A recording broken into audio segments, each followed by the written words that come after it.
Jacques, bonjour. Oui. Pour revenir sur cette compo, les principes qui ont guidé vos choix, 12 changements dans cette composition d'équipe, on parle de quoi? De gros turnover, de dernière chance pour certains, de première pour d'autres. Quels ont été les principes qui vous ont amené à ces choix? Non, c'est d'essayer d'équilibrer sur les deux parties, hein, bien sûr de faire jouer tout le monde, mais certains vont doubler. On a essayé aussi de tenir compte un petit peu de la forme et de l'état de santé de chacun. Donc il a fallu composer deux équipes. Là-dessus, il y a du changement, mais sans y en avoir malgré tout, parce qu'il y a 17 joueurs qui étaient sur la feuille de match le week-end précédent.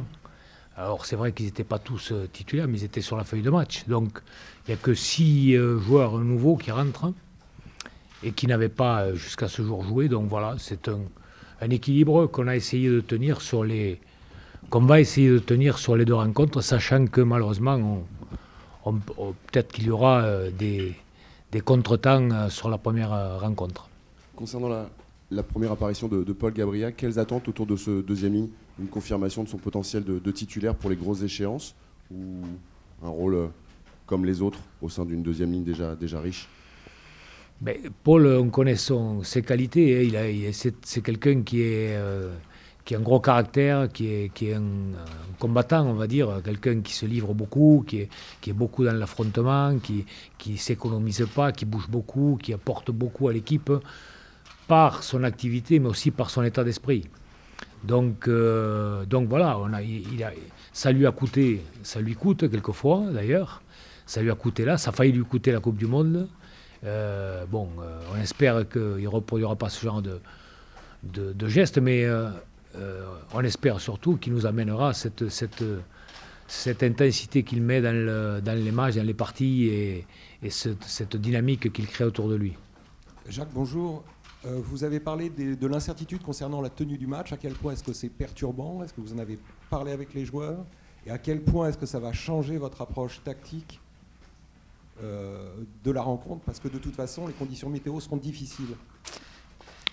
Alors, moi je vais donner les dernières indications que l'on a eues ce matin, à savoir qu'il s'éloigne et il part vers la Corée. Donc on ne serait quasiment pas concerné. Donc nous, même si on a regardé un petit peu plus près, comme le dernier match d'ailleurs, hein, le dernier match, il nous était prévu de la pluie, du vent, et donc on s'était préparé avec un plan un petit peu différent. Et bien, cette fois-ci, on a évoqué également ces conditions, mais sans trop s'y attarder non plus, parce que quelquefois ça peut être perturbant de penser ou de réduire un petit peu son activité en pensant à un contexte qui puisse être calamiteux, et en fait il ne se passe rien.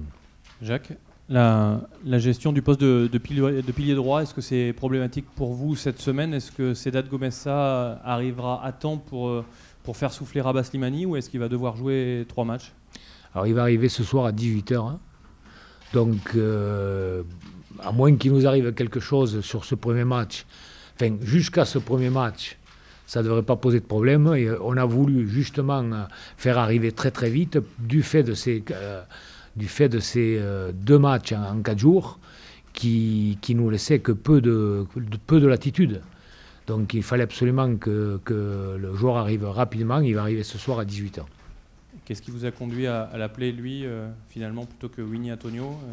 C'est un vrai problème de fin de carrière pour Winnie Antonio? C'est plus grave qu'on l'imagine? Non. Nous, on avait 2 choix. On avait 2 choix entre Winnie Antonio et Gomez et Gomessa.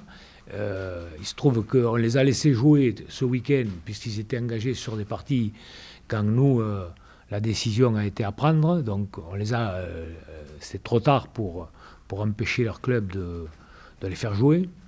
Donc on a attendu les fins des rencontres, et malheureusement pour Winnie, il y a des raisons médicales qui ne sont pas liées au match lui-même, hein, qui ont été prises après le match.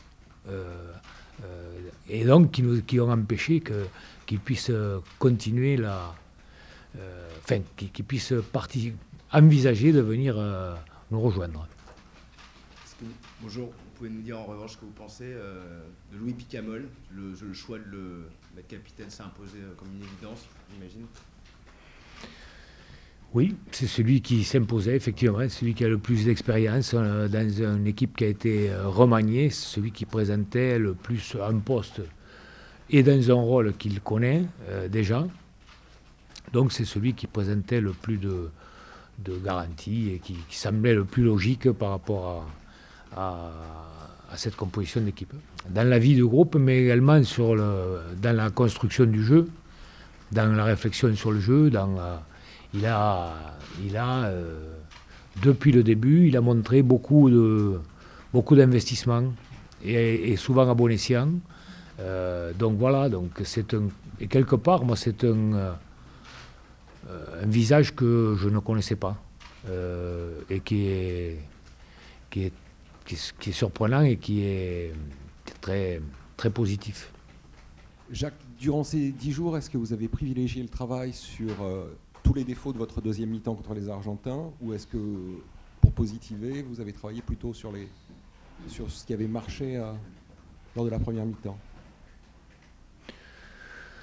Mais si on n'avait pas travaillé sur les mêlées et la défense des ballons portés, je crois qu'on pourrait nous traiter de fous.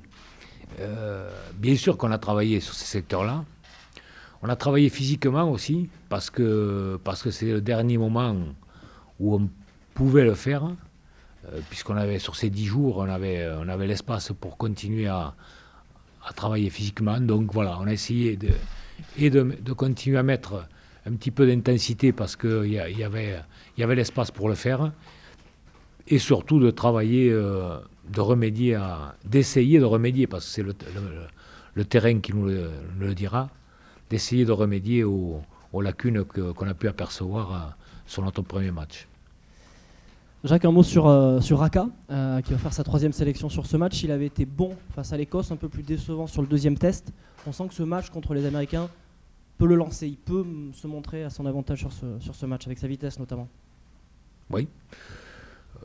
Il nous a montré de bien belles choses là depuis 2 semaines à l'entraînement, 2-3 semaines. On sent qu'il est revenu vraiment physiquement, qu'il est très très bien. Donc voilà, on attend de lui bien sûr qu'il puisse exprimer son potentiel. Il est capable, d'un garçon qui est capable de casser n'importe quelle défense, et donc d'apporter des solutions, de créer des brèches, de nous amener des situations, de nous créer des situations pour déséquilibrer l'adversaire. On espère, on voudrait qu'il